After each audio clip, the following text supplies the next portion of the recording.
नमस्ते स्टूडेंट्स, कैसे हैं आप सभी। आप सभी का आपके अपने इस यूट्यूब चैनल मैथ्स विजय पर तहे दिल से स्वागत है। और जैसा कि स्टूडेंट्स आप जानते हैं कि चैप्टर 1 की वास्तविक संख्या अपना चल रहा था और चैप्टर 1 के वास्तविक संख्या में अपन लगातार चलते हुए आज के इस वीडियो में अपन आपकी एक्सरसाइज 1.2 के प्रश्न नंबर 5वें से स्टार्ट करेंगे। और 4 तक के क्वेश्चन मैंने इसी चैप्टर 1 के अभी तक 13 वीडियो अपलोड कर चुका हूं। मैं 13 वीडियो बन चुके हैं। उन 13 वीडियो का प्लेलिस्ट का लिंक मैं इसी वीडियो के आई बटन और साथ ही डिस्क्रिप्शन बॉक्स में मैंने लगा दिया है, तो वहां पे आप जाके प्लेलिस्ट की सहायता से उन सभी वीडियो को लगातार ही देख सकते हैं स्टूडेंट्स। और इस वीडियो में प्रश्न नंबर जो 5 है उससे अपन स्टार्ट करेंगे। आपकी एक्सरसाइज 1.2 का प्रश्न नंबर 5 से अपन स्टार्ट करेंगे स्टूडेंट से। 4 तक के क्वेश्चन पीछे वाले वीडियो में मैंने क्लियर करवा दिया है। तो स्टूडेंट से साथ ही यदि आप चैनल पे नए हो तो चैनल को सब्सक्राइब जरूर से कर लेना और साथ ही बेल आइकन की घंटी का जो बटन है उसको प्रेस कर लेना, जिससे चैनल पे जो नया वीडियो अपलोड होगा उसकी सूचना आपको मिलती रहे। तो चलते हैं वीडियो की तरफ, अपन आगे बढ़ते हैं। तो प्रश्न नंबर 5 अपन स्टार्ट करेंगे। क्वेश्चन जो 5 है वो आपके सामने स्टूडेंट से ध्यानपूर्वक देखिए। जांच कीजिए कि क्या किसी प्राकृत संख्या n के लिए जांच करो कि क्या किसी प्राकृत संख्या n के लिए संख्या 6 की पावर n अंक शून्य पे समाप्त हो सकती है। अपने को जांच करना स्टूडेंट से कि प्राकृत संख्या n के लिए संख्या 6 की घात n अंक शून्य पर समाप्त हो सकती है क्या। मतलब कि 6 के ऊपर घात n है, ध्यान से देखना, 6 के ऊपर घात n है और ये n यहाँ पर प्राकृत संख्या है। तो यदि मैं n की जगह प्राकृत संख्या यहाँ पर पुट करूं, मतलब n की जगह प्राकृत संख्या यदि यहाँ पर रखूं, तो ऐसी संख्या प्राप्त होनी चाहिए जिसका इकाई अंक क्या हो, शून्य हो। जैसे मान लो कि मैं 1 यहाँ पे रखूंगा, प्राकृत संख्या का मतलब ये होगा स्टूडेंट से कि 1 2 3 4 5 अनंत तक संख्या होती है। जैसे 1 यहाँ पे रखूंगा तो 6 की पावर 1 का मतलब हो गया स्टूडेंट से 6। 2 यहाँ पे रखूंगा तो 6 की पावर 2 का मतलब हो गया स्टूडेंट से 6 की पावर 2 का मतलब हो गया 6 गुना 6 मतलब 36 हो गया। तो करने का मतलब ये हुआ स्टूडेंट से, यहाँ पर ध्यान लगा के पहले आप इसको समझिए क्लियर तरीके से। क्या बोल रहा हूँ मैं, संख्या है अपना 6 की पावर n, तो n का मतलब होता है प्राकृत संख्या 1 2 3। तो यदि 1 लगाऊं तो 6 बनता है और यदि यहाँ पर 2 लगाऊं मैं n की जगह तो 6 गुना 6 मतलब 36 बनता है।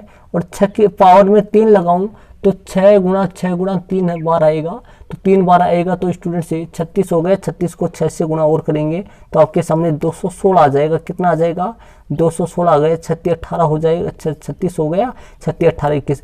तो ध्यान रहे, यदि 1 2 3 लगाने पर ऐसी संख्या प्राप्त हो गई जिसका इकाई अंक में, आप ध्यानपूर्वक देखिए, 6 आता जा रहा है। कितना आ रहा है, हर बार प्रत्येक संख्या के इकाई अंक में 6 आ रहा है। मतलब 6 के ऊपर यदि n यहाँ पर लगाए और n यदि प्राकृत संख्या हो तो अपने को ऐसी संख्या ही प्राप्त होती है जिसका इकाई अंक 6 हो, मतलब जो 6 पे समाप्त हो। लेकिन अगला क्वेश्चन में क्या बोल रहा है, ऐसा n का मान बताओ जो 6 के ऊपर लगाने पर 0 पे समाप्त होती हो। तो ऐसी संख्या तो कोई होती नहीं है ना, ऐसी संख्या कोई भी नहीं होगी। और एक और बात बता देता हूँ, ऐसा का ऐसा question same to same student से आपका एक्सरसाइज 1.2 का एग्जाम्पल नंबर जो 5 था वो भी सेम टू सेम ऐसा ही था। आप देख सकते हो, सिर्फ और सिर्फ वहां पर 6 की पावर n, यहाँ पर जो 6 की पावर n है इसकी जगह उसे उदाहरण नंबर 5 में 4 की पावर n था। क्या था स्टूडेंट से, 4 की पावर n था। आपके दिमाग में आ गया होगा शायद, 4 की पावर n था, यहाँ पर 6 की पावर n है। वो उदाहरण 5 था आपके एक्सरसाइज 1.2 का और ये 1.2 की एक्सरसाइज का प्रश्न नंबर 5 है। तो चलते हैं इस क्वेश्चन को अपन करते हैं। ध्यान लगा के समझिए स्टूडेंट से क्या बोल रहा है, सेम तरीका करेंगे, आपके उनके जैसा ही करेंगे क्या, ताकि आपको तरीका अलग ना बने। तो क्या बोल रहा है, जांच करो कि कैसी किसी प्राकृत संख्या n के लिए, तो मैं यहाँ पे लिख देता हूं दी गई संख्या यहाँ पर क्या लिख देते हैं स्टूडेंट्स, दी गई संख्या, और दी गई संख्या डैश लगा देते हैं और 6 की पावर n, 6 की पावर n लगा दिया। अब मैं लिख दूंगा यहाँ पर 6 के अभाज्य गुणनखंड। स्टूडेंट्स 6 के अभाज्य गुणनखंड मतलब क्या हो गया, 2 गुणा 3 हो गया। ठीक है, अब यहाँ पर कर देता हूँ मैं 6 की पावर n का, क्योंकि 6 का ही नहीं करना अपने को, 6 की पावर n के अभाज्य गुणनखंड मतलब कि 2 गुणा 3 और की होल पावर n हो गया आपके सामने। 2 गुणा 3 और की होल पावर कितना हो गया, n हो गया। अब ध्यानपूर्वक देखिए स्टूडेंट से, यहाँ जब एग्जाम्पल नंबर आपका 5 था, उसमें 4 की पावर n थी, तो मतलब वहां 2 गुणा 2 था, बाकी तो सारा सेम ही था ना।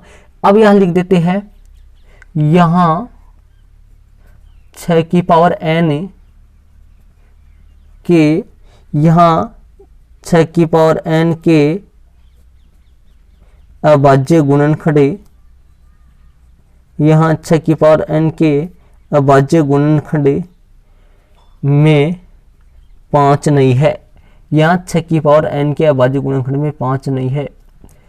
क्यों स्टूडेंट से 5 होना चाहिए, 5 क्यों होना चाहिए, क्योंकि अगला ये बोल रहा है कि 6 की पावर n की जगह यदि अपन प्राकृत संख्या रखें तो ये एक ऐसी संख्या आनी चाहिए जो कितने पे समाप्त होती हो, 0 पे समाप्त होती हो। तो स्टूडेंट्स 0 पे समाप्त होने वाली संख्या आप जानते हैं 10 है, 20 है, 30 है, 40 है, 50 है, 60 है। ये सारी की सारी संख्याएं 0 पे समाप्त होने वाली संख्या है।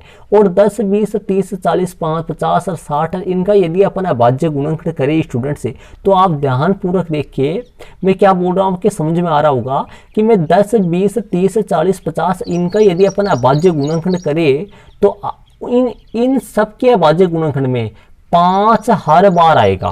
लेकिन यहाँ पर 6 की घात n के अभाज्य गुणनखंड करिए तो इसमें 2 गुणा 3 मतलब 5 नहीं आया, 5 नहीं आया, 5 नहीं आया। तो इसका मतलब ये हो गया कि ये 0 पर समाप्त होने वाली संख्या नहीं है, 5 नहीं आया। क्योंकि यहाँ पर लिख देते हैं कि इसका कारण, ये 5 का क्यों ले रहा हूँ मैं, इसका कारण क्या है यहाँ पर लिख देता हूँ।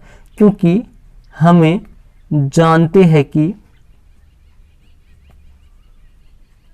क्योंकि हम जानते हैं कि किसी भी, हम जानते हैं कि, क्योंकि हम जानते हैं कि किसी भी 0 से समाप्त होने वाली, क्योंकि हम जानते हैं कि किसी भी 0 से, हम जानते हैं कि किसी भी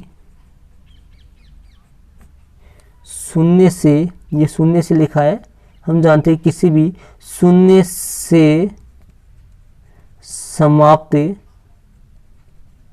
हम जानते हैं किसी भी 0 से समाप्त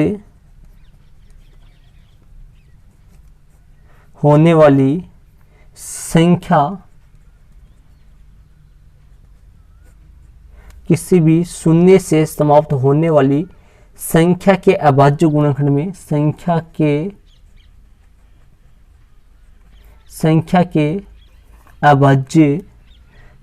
के अभाज्य गुणनखंड में, अभाज्य गुणनखंड में 5 अवश्य आता है। मतलब इसको ध्यान लगा के समझने की कोशिश कीजिए स्टूडेंट्स। ऐसे नहीं है कि भाई इसको आप रटोगे, समझना है इसको क्या बोला मैंने। क्योंकि हम जानते हैं कि किसी भी 0 से समाप्त होने वाली संख्या, मतलब 10, 20, 30, 40, 50, 60 इनकी बात हो रही है, संख्या के अभाज्य गुणनखंड में, मतलब उनका अभाज्य गुणनखंड करें तब में 5 अवश्य आता है। मतलब कि 0 से समाप्त होने वाली किसी भी संख्या के अभाज्य गुणनखंड में 5 अवश्य आता है। लेकिन यहाँ 5 नहीं आ रहा है। लेकिन ऊपर आपने देखा कि 6 की पावर n के अभाज्य गुणनखंड में तो 5 नहीं आ रहा है। इसका मतलब 6 की पावर n एक 0 से समाप्त होने वाली संख्या नहीं है। तो अतः वाली लाइन लिख देते अपन, अतः प्राकृत संख्या, अतः प्राकृत संख्या n का कोई भी मान ऐसा नहीं है। मतलब स्टूडेंट्स ध्यानपूर्वक देखिए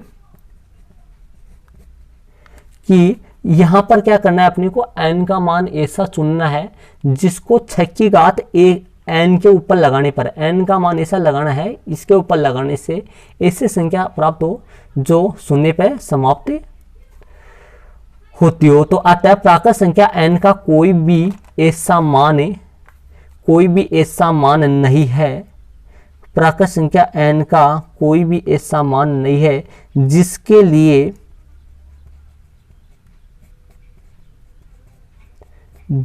लिए संख्या 6 की घात n शून्य पर, जिसके लिए संख्या 6 की घात n शून्य पर समाप्त होता है। तो स्टूडेंट्स ध्यानपूर्वक देखिए, अपने को क्वेश्चन में क्या पूछा था इसने कि n का ऐसा कोई मान बताइए। देखना ध्यान से देखिए, वापस एक बार क्वेश्चन को देखिए। जांच कीजिए क्या किसी प्राकृत संख्या n के लिए, मतलब क्या कोई प्राकृत संख्या n का ऐसा मान हो सकता है। अगला आपसे पूछ रहा है कि प्राकृत संख्या जो n है उसका कोई ऐसा मान है क्या 6 की घात n। मतलब यदि यहां पर लगा दूं, मैं n की जगह में लगा दूं, तो ये एक ऐसी संख्या प्राप्त हो जो शून्य पे समाप्त होने वाली हो। तो मैंने जांच की, देखो ये 6 की घात n का अभाज्य गुणनखंड मैंने किया, तो यहाँ पर 6 की घात n के अभाज्य गुणन 2 गुना 3 निकला, 6 की घात n के निकला 2 गुना 3 की पावर n हो गया। यहाँ 6 की घात n के अभाज्य गुणनखंड में 5 नहीं है। 5 के बारे में क्यों डिटेल दे रहा हूं मैं अगले को, क्यों बता रहा हूं कि अभाज्य गुणनखंड में 5 नहीं है, क्योंकि हम जानते हैं कि यदि ये शून्य से समाप्त होने वाली संख्या होगी तो इसके अभाज्य गुणनखंड में 5 अवश्य आएगा। लेकिन यहाँ पर पता किया है कि 5 नहीं है, क्योंकि हम जानते हैं किसी भी शून्य से समाप्त होने वाली संख्या के अभाज्य गुणनखंड में 5 तो अवश्य आता है।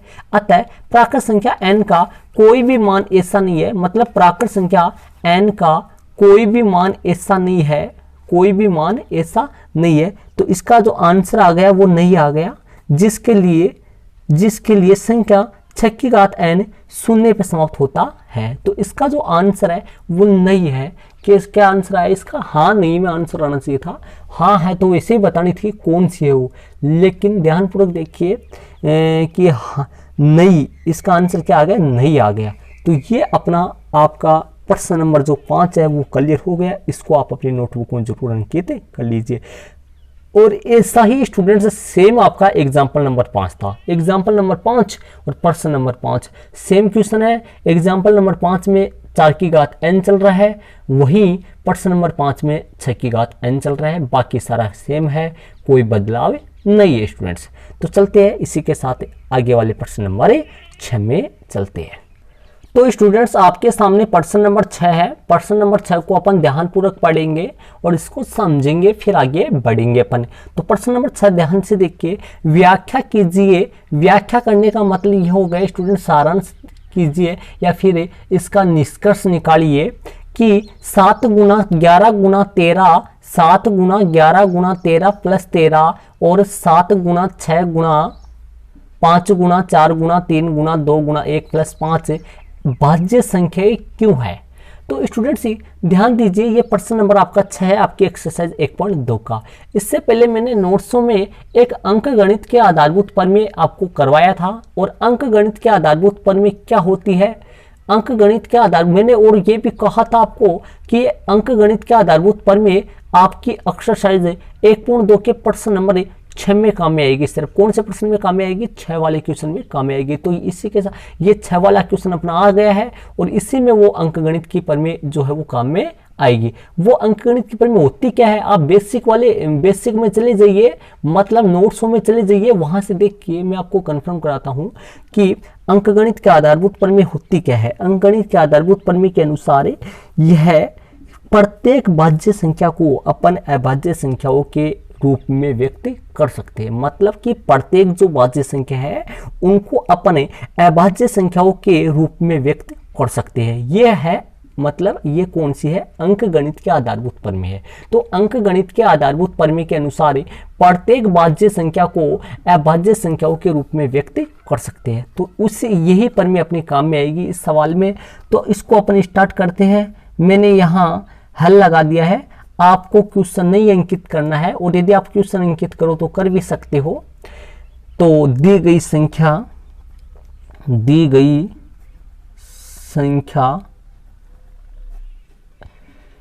क्या है स्टूडेंट्स, 7 गुना 11 गुना 13, 7 गुना 11 गुना 13 और प्लस में 13। ये है आपके सामने 7 गुना 11 गुना 13 प्लस में 13।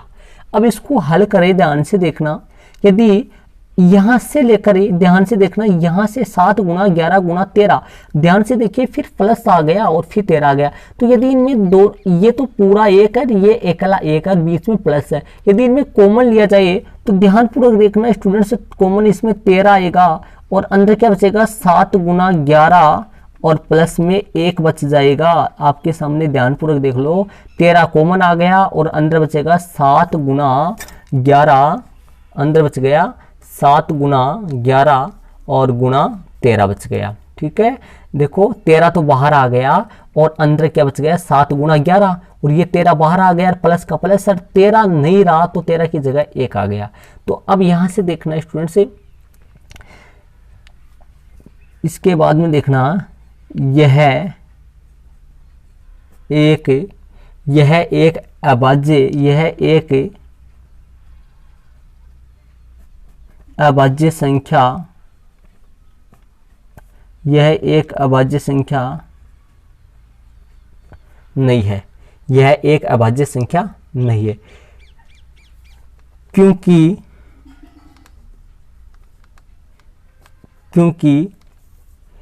13 इसका एक गुणनखंड है, क्योंकि 13 इसका एक गुणनखंड। मैं आपको क्लियर कराऊंगा, 1 मिनट में से लिख दूं इसको, क्योंकि 13 इसका एक गुणनखंड है। ध्यानपूर्वक देखिए स्टूडेंट्स, यदि मैं इसको ऐसे बोलूं कि 13 और कोष्टक के अंदर वाली संख्या ये पूरी 1 होगी, तो 13 को यदि इन कोष्टक वाली संख्या से मैं गुणा करूं तो ऊपर वाली संख्या मेरे को प्राप्त हो जाएगी। तो ये बताइए, 13 गुणा के रूप में हो गया, तो 11 सा 77, 77 एक 78, इसका मतलब ये हो गया 13 गुना 78 बन गया। ये क्या बन गया स्टूडेंट से, और 13 गुना 78 बन गया। और 13 गुना 78 का मतलब ये हो गया कि 13 और 78 में, स्टूडेंट से ध्यानपूर्वक देखना, 13 और 78 में 13 तो संख्या एक कैसी है, देखिए मैं यहाँ पर समझाता हूँ आपको। 13 गुना 78 है, तो 13 तो एक अभाज्य है, लेकिन 78 एक भाज्य संख्या है।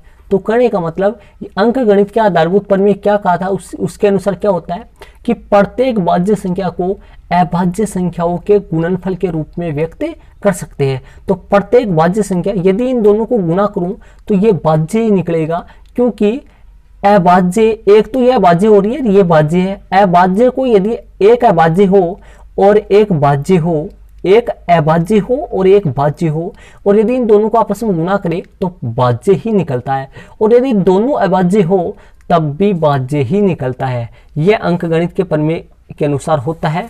तो यहाँ पर 13 एक क्या है, इसका एक गुणनखंड है, और 13 कैसा है, अभाज्य संख्या है। और हम जानते हैं, इसके बाद में देखना, और हमें जानते हैं,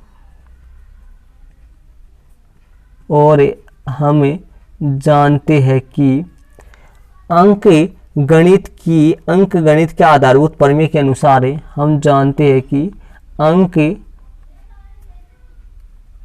गणित की आधारभूत प्रमेय के अनुसार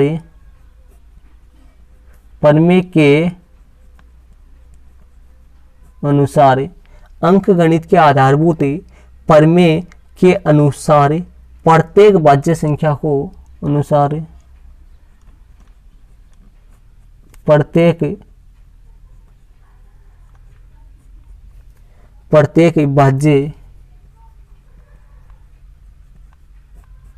संख्या को, प्रत्येक भाज्य संख्या को अभाज्य संख्याओं के, प्रत्येक भाज्य संख्या को अभाज्य संख्याओं के, अभाज्य संख्याओं के गुणनफल के रूप में, गुणनफल के रूप में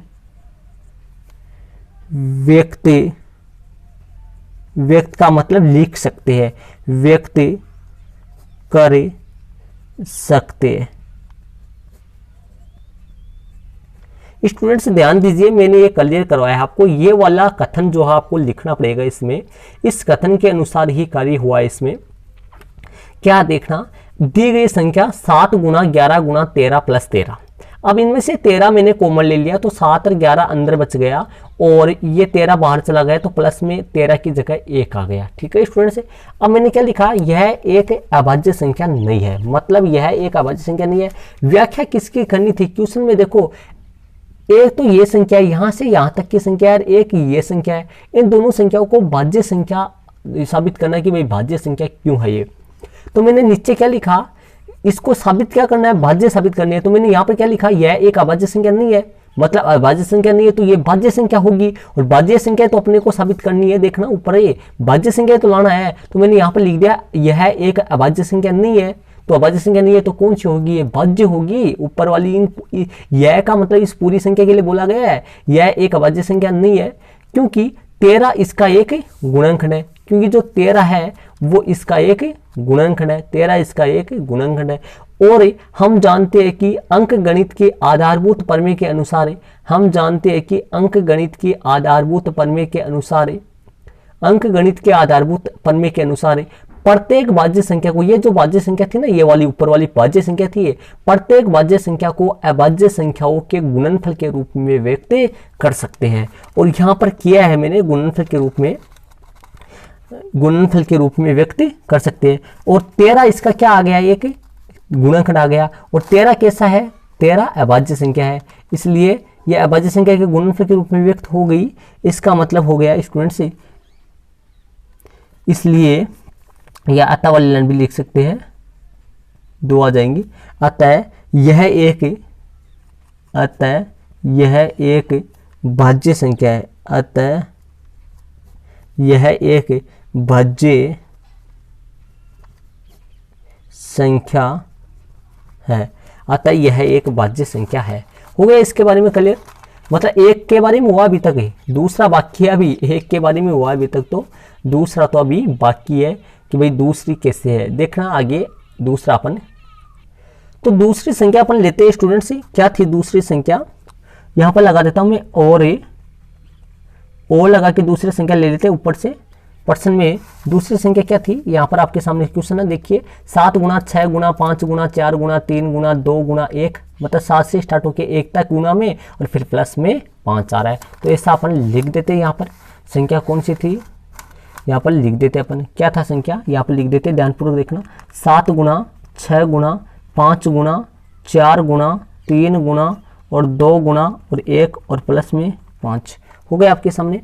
अब यहाँ से अपन कॉमन ले लेते हैं, इनमें से क्या कॉमन आएगा, ध्यानपूर्वक देख लो, आपके सामने नजर आएगा आपको। 7 गुना 6 गुना 5 बाहर चला गया, ये जो 5 है वो बाहर चला गया, और 4 गुना 3 गुना और 2 गुना 1 और प्लस में 5 जो है वो बाहर चला गया, तो प्लस में 1 बचेगा। ध्यान दो मैंने क्या लिखा है, 5 तो बाहर चला गया, 7 गुना 6 गुना 4 गुना 3 गुना 2 गुना 1 प्लस में 1, ठीक है, ऐसे मैंने लिख दिया है। यह भी एक भाज्य, यह भी यहाँ पर लिख देते, ये वाली लाइन देखो, ये वाली लाइन लिख देते, यह एक अभाज्य संख्या नहीं है, मतलब भाज्य संख्या होगी। यह भी, सॉरी ऐसे आएगा, यह भी एक अभाज्य, यह भी एक अभाज्य संख्या, यह भी एक अभाज्य संख्या नहीं है, यह भी एक अभाज्य संख्या नहीं है, नहीं, मतलब यह भी एक अभाज्य संख्या नहीं है।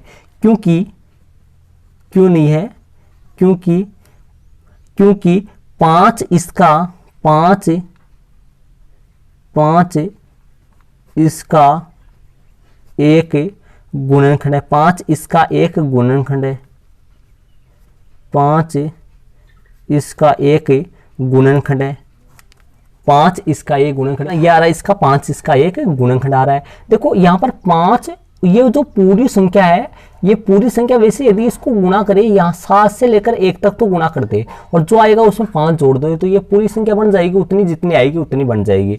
फिर यदि इसमें से 5 कॉमन ले लिया तो ये कोष्टक वाला पूरा हो गया। तो मतलब क्या करने का मतलब ये हो गया कि 5 इसका एक गुणनखंड, देखो ये आ रहा है 5 इसका गुणनखंड आ रहा है, 5 आ रहा है गुणनखंड इसका, यह एक अभाज्य संख्या नहीं है, मतलब ये पूरी एक अभाज्य संख्या नहीं है, क्योंकि 5 इसका एक गुणनखंड आ रहा है और 5 क्या है, अभाज्य। और अपन जानते हैं कि किसी भी भाज्य संख्या को अपन अभाज्य संख्या के गुणनफल के रूप में व्यक्त कर सकते हैं। किसी भी भाज्य संख्या को अपन अभाज्य संख्या के गुणनफल के रूप में व्यक्त अपन कर सकते हैं, किसी भी भाज्य संख्या को।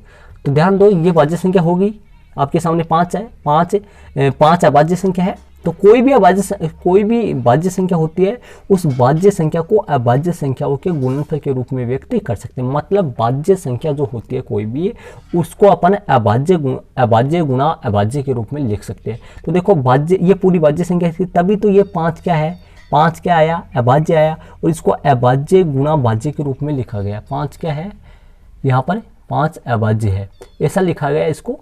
तो यहाँ पर क्योंकि 5 इसका एक गुणनखंड है, तो अपन लिख देते हैं अतः यह भी एक भाज्य संख्या,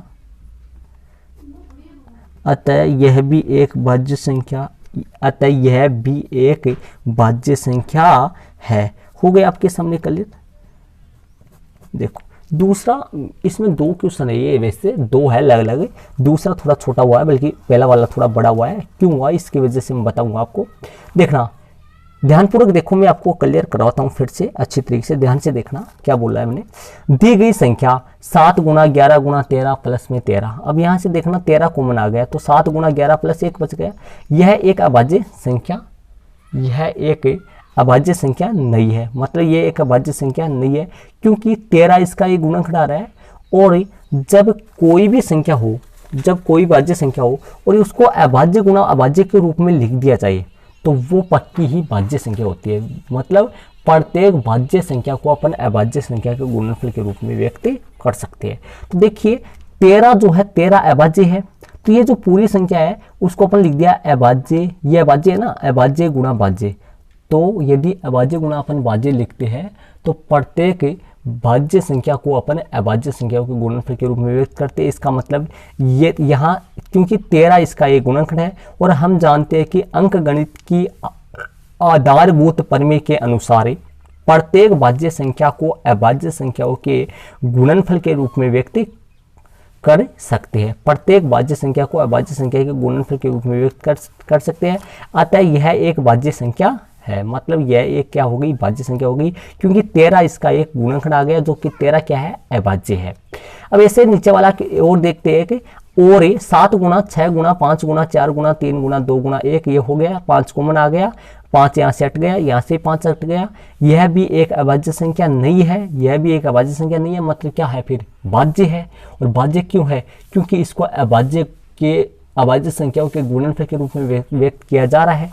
यह भी एक अभाज्य संख्या नहीं है, क्योंकि 5 इसका एक गुणनखंड है, अतः यह भी एक भाज्य संख्या है। अतः यह भी एक भाज्य संख्या है, मतलब अभाज्य संख्या नहीं है। अभाज्य संख्या नहीं है तो क्या है, भाज्य संख्या है। ये आपका आंसर हो गया। तो स्टूडेंट्स, ये प्रश्न नंबर 6 हो गया। यहाँ से प्रश्न नंबर 6 स्टार्ट है। प्रश्न ये है, इसका हल लगा कि यहाँ तक मैंने किया है, इसको हल से लेकर यहाँ तक के क्वेश्चन को आप अंकित कर लीजिए अपनी रफ नोटबुक में, उसके बाद में आपकी फिर कॉपी में अंकित कर लीजिए स्टूडेंट्स।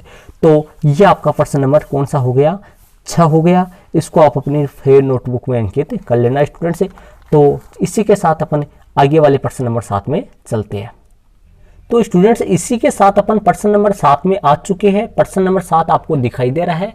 ध्यानपूर्वक अपन प्रश्न नंबर 7 को पढ़ेंगे, फिर इसको हल करेंगे अपन। ध्यान से देखना, एक्सरसाइज आपकी 1.2 का लास्ट क्वेश्चन प्रश्न नंबर 7 है। इसके बाद में अपनी एक्सरसाइज 1.3 चलेगी। तो ध्यान से देखना, किसी खेल के मैदान में, ध्यान से देखना क्या बोल रहा है, किसी खेल के मैदान में, कोई खेल का मैदान है कि चारों ओर, कोई खेल का मैदान है, वर्ताकार होगा शायद, तभी चारों ओर बोल रहा है, चारों ओर एक वर्ताकार पथ है, ये आ गया। तो एक चारों ओर वर्ताकार खेल का मैदान है स्टूडेंट्स, ठीक है, चारों ओर खेल का मैदान है जिसमें वर्ताकार पथ है, कोई खेल का मैदान है और जिसमें वर्ताकार पथ है। वर्ताकार पथ का मतलब गोल पथ, जिसके ऊपर से धावक जो है, दौड़ने वाले जो है वो दौड़ करते हैं, वो वर्ताकार पथ है। इस मैदान का एक चक्कर लगाने में, इस मैदान का एक चक्कर लगाने में, इस वर्ताकार पथ का मतलब मैदान का एक चक्कर लगाने में सोनिया को 18 मिनट लगते हैं। जो सोनिया है उसको 18 मिनट लगते हैं। इस मैदान का अर्थात इस वर्ताकार पथ पर जब ये सोनिया एक चक्कर लगाती है तो इसको 18 मिनट लगते हैं, जबकि इसी मैदान का एक चक्कर लगाने में रवि को 12 मिनट लगते हैं। ध्यानपूर्वक क्वेश्चन को समझना, एक वर्ताकार पथ है और इस वर्ताकार पथ को स्टूडेंट से एक पूरा चक्कर करने में सोनिया को 18 मिनट लगते हैं और रवि को 12 मिनट लगते हैं। जैसे ये वर्ताकार पथ है स्टूडेंट्स, ये वर्ताकार पथ है वो, और सोनिया यहाँ से चलती है और वापस सोनिया यहीं आ जाती है, तो इसको सोनिया को 18 मिनट पूरा लगता है। एक राउंड पूरा करने में सोनिया को कितना टाइम लगता है? 18 मिनट लगता है। और रवि जब यहाँ से चलता है तो रवि को 12 मिनट ही लग जाता है, 12 मिनट में ही एक राउंड पूरा कर देता है, मतलब रवि 12 मिनट में ही करता है। तो रवि यहाँ से जाकर यहाँ तक 12 मिनट में करता है और सोनिया यहाँ से जाकर यहाँ तक आती है तो 18 मिनट में करती है। तो मतलब रवि का कितना हो गया? 12 मिनट हो गई। तो आप ध्यानपूर्वक देखिए, यदि एक राउंड रवि लगाएगा और एक राउंड सोनिया लगाएंगी, इस तरीके से वो घूमेंगे और 18 मिनट में सोनिया एक चक्कर लगाएगी और 12 मिनट में रवि एक चक्कर लगाएगा। इसके बाद में देखते हैं सवाल के आगे की प्रोसेस, समझते हैं क्या है। देखिए, मान लीजिए यहाँ तक अपन कर लिए थे, यहाँ तक क्या दे रखा है? एक वर्ताकार पथ है भाई, उसके और उस वर्ताकार पथ के चारों ओर चक्कर लगाने में सोनिया को 18 मिनट लगते हैं और आपकी जो ये है ना, कौन है, सोनिया को 18 मिनट लगते हैं और रवि जो है उसको 12 मिनट लगते हैं। ये मतलब प्रोसेस आपका, ठीक है। आगे क्या कर रहा है? मान लीजिए, आगे क्या बोल रहा है स्टूडेंट से, मान लीजिए वे दोनों एक ही स्थान से, क्या कर रहा है क्वेश्चन को, मान लीजिए वे दोनों कौन है? वे दोनों कौन है? सोनिया और रवि। मान लीजिए वे दोनों मतलब सोनिया और रवि एक ही स्थान से और एक ही समय पर चलना प्रारंभ करके, मतलब रवि और सोनिया दोनों एक ही स्थान से, मतलब दोनों सेम स्थान से और एक ही समय पर, एक ही स्थान से और एक ही स्थान से और एक ही समय पर चलना, एक ही स्थान से और एक ही समय पर चलना स्टार्ट करते हैं और एक ही दिशा में। देखो यहाँ पर 3 प्रोसेस है, ध्यान दीजिए, यहाँ से लेकर के यहाँ तक समझिए क्या बोला इसने। यदि वे दोनों एक ही स्थान से और एक ही समय से और एक ही दिशा में चलते हैं, एक ही स्थान, एक ही समय और एक ही दिशा में चलते हैं, यदि वे दोनों रवि और सोनिया दौड़ने का कार्य एक ही स्थान से, एक ही समय पर और एक ही दिशा में करते हैं, तो कितने समय में वे दोनों पुनः प्रारंभिक स्थानों पर मिलेंगे? एक बार तो जब वो दोनों दौड़ना स्टार्ट किए थे तब वो एक साथ थे दोनों, ठीक है, एक साथ थे, मतलब स्टूडेंट्स एक टाइम पे वो स्टार्ट करेंगे तब वो दोनों एक साथ थे। और वो अब ये अपने से ये पूछ रहा है कि वे दोनों पुनः प्रारंभिक स्थानों पर कब मिलेंगे एक साथ, मतलब कितने समय में वे दोनों पुनः प्रारंभिक स्थानों पर मिलेंगे। पहले स्टार्टिंग में वो जब चले थे दोनों एक साथ चले थे, जब मिले थे, अब वो वापस ऐसे कितने टाइम में एक साथ रिटर्न मिलेंगे दोबारा। तो ध्यान से देखना स्टूडेंट से क्या बोल रहा है, क्वेश्चन का प्रोसेस समझना, फिर से बता रहा हूं मैं। सोनिया, मान लो ध्यान से देखना, सोनिया यहां से चलती है और सोनिया को एक पूरा राउंड लगाने में 18 मिनट का टाइम लगता है, ठीक है, और रवि को एक पूरा चक्कर लगाने में 12 मिनट का टाइम लगता है, ठीक है। जैसे सोनिया और रवि और अब ये दोनों हैं, ये दोनों एक ही स्थान से और एक ही समय पर और एक ही दिशा में, ऐसा क्वेश्चन में बोला था इसने कि यदि ये सोनिया और रवि दोनों एक ही स्थान से और एक ही समय पर और एक ही दिशा में चलना प्रारंभ करते हैं। तो एक ही स्थान ये चुन लेते हैं और एक ही समय, मान लो एक ही समय से कोई भी समय ले लेंगे, जैसे मान लो इतने बजे स्टार्ट हुए थे दोनों, और एक ही दिशा में। तो देखो मान लो रवि और सोनिया दोनों मान लो कोई भी टाइम ले लो, उस टाइम पे यहाँ से स्टार्ट हुआ था और इस दिशा में जा रही है। तो ध्यान से देखना, रवि और सोनिया दोनों के दोनों यहाँ से दौड़ना स्टार्ट करे।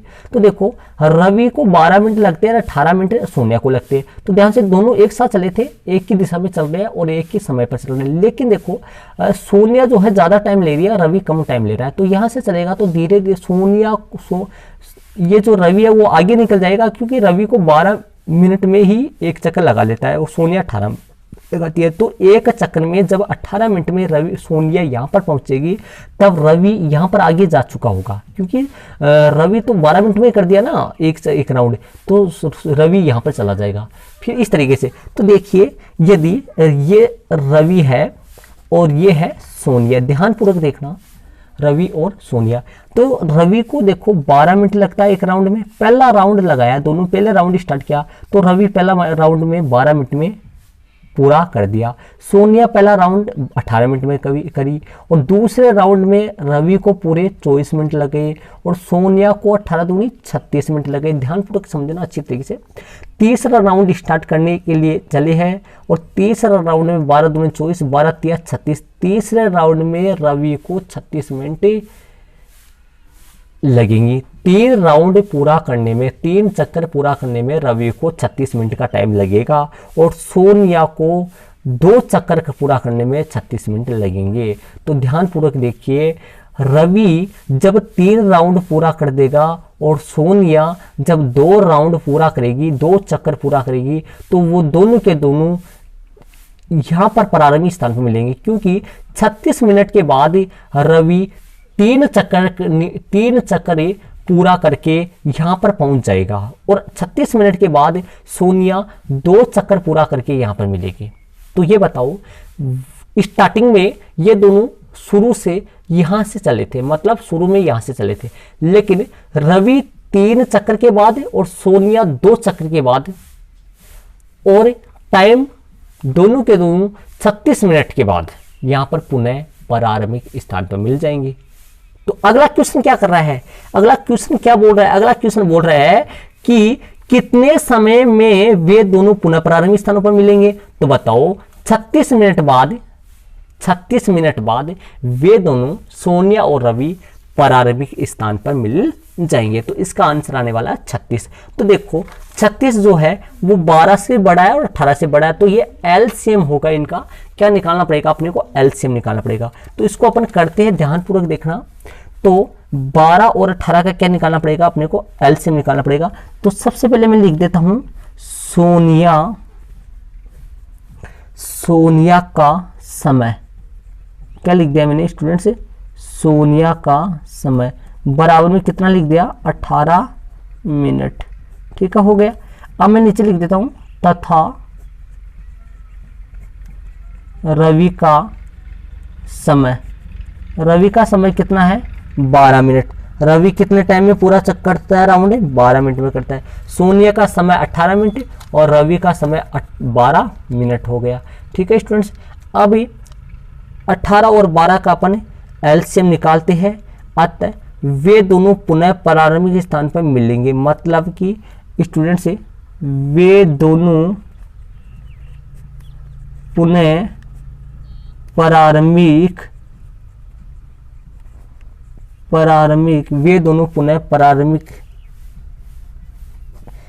स्थान पर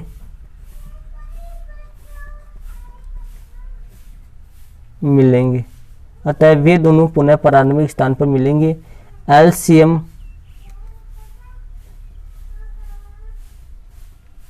18 और 12, एलसीएम किसका स्टूडेंट्स, 18 और 12 का। मतलब वे दोनों पुनः प्रारंभिक स्थान पर कब मिलेंगे, उसका समय ज्ञात करने के लिए वे दोनों पुनः प्रारंभिक स्थान पर मिलेंगे और उसका समय ज्ञात करने के लिए एलसीएम 18 और 12 का मैं निकालूंगा। मतलब इन दोनों का क्या निकालेंगे, एलसीएम निकालेंगे। तो एलसीएम निकालने के लिए स्टूडेंट्स इनका अभाज्य गुणनखंड अपन करेंगे, किसका, 18 और 12 का। ध्यानपूर्वक देखिए, 18 का करेंगे तो 2 का देंगे तो 9 आ जाएगा, 3 का देंगे 3 आ जाएगा, 3 का दे देंगे 1 आ जाएगा। 12 का करेंगे 2 से डिवाइड करेंगे 6 आ जाएगा, फिर 2 से करेंगे 3 आ जाएगा, 3 से करेंगे तो 1 आ जाएगा। तो यहाँ पर मैं लिख देता हूँ 2 लाइन, क्या आएगा कि भाई 18 का अभाज्य गुणनखंड, 18 के अभाज्य गुणनखंड करेंगे 2 गुणा 3 गुणा 3 हो गया, तथा 12 के अभाज्य गुणनखंड हो गया 2 गुणा 2 गुणा 3। ठीक है स्टूडेंट्स, अब आपके सामने इनका एलसीएम निकाल देंगे अपन। एलसीएम निकालेंगे इनका कि एलसीएम कोष्टक में 18 और 12, मतलब 18 और 12 का क्या निकालना है अपने को, एलसीएम निकालना है। ध्यानपूर्वक देखिए एलसीएम कितना आएगा। देखिए 18 और 12 का एलसीएम निकालेंगे। 18 और 12 के अभाज्य गुणनखंड में चलो देखो, 2 इसमें भी आ रहा है, 2 इसमें भी आ रहा है। 18 के अभाज्य गुणनखंड में भी 2 आ रहा है और 12 के अभाज्य गुणनखंड में भी 2 आ रहा है। लेकिन देखिए अब 18 के अभाज्य गुणनखंड में 2 एक बार आ रहा है और 12 के अभाज्य गुणनखंड में 2 दो बार आ रहा है। तो सबसे ज्यादा बार लेना है एलसीएम में, सबसे ज्यादा बार लेना है। 18 के अभाज्य गुणनखंड 2 सबसे ज्यादा बार 2 बार है, 12 के अभाज्य गुणनखंड में सबसे ज्यादा बार 2 बार ले लिया मैंने। कितनी बार ले लिया मैंने, 2 बार ले लिया। 2 उसमें 1 बार है, 2 इसमें 2 बार, 2 बार ले लिया। और 3 18 के अभाज्य गुणनखंड में 2 बार है और 3 12 के अभाज्य गुणनखंड में 1 है। तो 3 कितनी बार लेना है जी, 3 लेना है 2 बार, 3 भी 2 बार लेना है, 2 भी 2 बार और 3 भी 2 बार लेना है। तो 2 दूनी 4 और 4 तिया 12 और 12 तिया 36 हो गया। हो गया आपके सामने, कितना हो गया, 36 हो गया। तो देखिए सबसे ज्यादा बार एलसीएम में क्या होता है, देखो 2 इसमें 1 बार है, 2 इसमें 2 बार है, तो सबसे ज्यादा बार 2 बार लिया। 3 उसमें 2 बार है, 3 इसमें 1 बार, तो सबसे ज्यादा बार 2 बार लिया, तो 36 आ गया। तो मतलब अतः वाले लिख देंगे कि मतलब वो दोनों के दोनों पुनः प्रारंभिक स्थान पे कितने टाइम के बाद में मिलेंगे, 36 मिनट के बाद मिलेंगे। तो अपन अतः वाली लाइन हम लिख देते हैं स्टूडेंट से। ध्यानपूर्वक देखिए, मैं यहाँ पे लिख रहा हूँ, आपको दिखाई दे रहा होगा। अतः सोनिया और रवि प्रारंभिक स्थान पर, अतः यहाँ पे लिख देता हूँ, ध्यानपूर्वक देखना। अतः सोनिया और रवि, अतः सोनिया और रवि, अतः सोनिया और रवि प्रारंभिक स्थान पर, अतः सोनिया और रवि प्रारंभिक स्थान, अतः सोनिया और रवि प्रारंभिक स्थान पर, प्रारंभिक स्थान पर 36 मिनट 36 मिनट बाद, 36 मिनट बाद में मिलेंगे, या 36 मिनट बाद मिलेंगे, ऐसे कर दो। ये लो अपना आंसर हो गया स्टूडेंट्स। यहाँ पर आंसर लगा दिया मैंने क्या लिखा, अतः सोनिया और रवि प्रारंभिक स्थान पर, मतलब प्रारंभिक स्थान मतलब जहां से वो चले थे वहीं पर। अतः सोनिया और रवि प्रारंभिक स्थान पर 36 मिनट बाद मिलेंगे। तो अपना जो आंसर आया स्टूडेंट्स, ये आंसर है अपना, कौन है आंसर, 36 मिनट है। तो आप 36 मिनट के बॉक्स अपन लगा देंगे कि ये अपना 36 मिनट इसका क्या है, आंसर आ गया। अपना हो चुका है, इसमें जो है वो 36 मिनट का टाइम लगेगा, 36 मिनट इसका आंसर आ चुका है स्टूडेंट्स। तो इसी के साथ स्टूडेंट से आप इस प्रश्न नंबर जो 7 है, इस 7 वाला जो क्वेश्चन आपकी एक्सरसाइज 1.2 का जो लास्ट सवाल है, इस प्रश्न को, प्रश्न यहाँ से लेकर यहाँ तक क्वेश्चन इतना बड़ा है आपका, इसको आप वीडियो को पॉज करके अंकित कर सकते हो। और हल जहाँ तक लगाया है मैंने, हल जहाँ पर लगाया है, हल से लेकर यहाँ तक का इसका आंसर है। यहाँ पर स्टार्ट हुआ है, सोनिया का समय 18 मिनट, रवि का समय 12 मिनट। यहाँ से आप अंकित करके यहाँ तक आप उसका हल उतार सकते हो। तो स्टूडेंट्स, मैंने इस वीडियो में आपको आपकी एक्सरसाइज 1.2 का प्रश्न नंबर 5, 6 और 7 है, ये 3 क्वेश्चन मैंने इस वीडियो में आपको क्लियर करवाए हैं। तो ये वीडियो आपको कैसा लगा, इसके लिए कमेंट्स बॉक्स में, नीचे कमेंट्स बॉक्स है उसमें कमेंट ज़रूर से करें। और साथ ही यदि आपको पसंद आए तो वीडियो को लाइक कीजिए। यदि आप चैनल पे नए हो, चैनल को आपने अभी तक भी सब्सक्राइब नहीं किया तो ज़रूर से स्टूडेंट चैनल को सब्सक्राइब कर लीजिए, जिससे चैनल पर अपलोड होने वाला जो नया वीडियो है उसकी सूचना जो है वो आपको मिल जाए स्टूडेंट से। Okay, thanks. इसी के साथ अपने अगले वाले वीडियो में आपकी एक्सरसाइज 1.3 में मिलेंगे। जब तक के लिए थैंक्स। जय हिंद।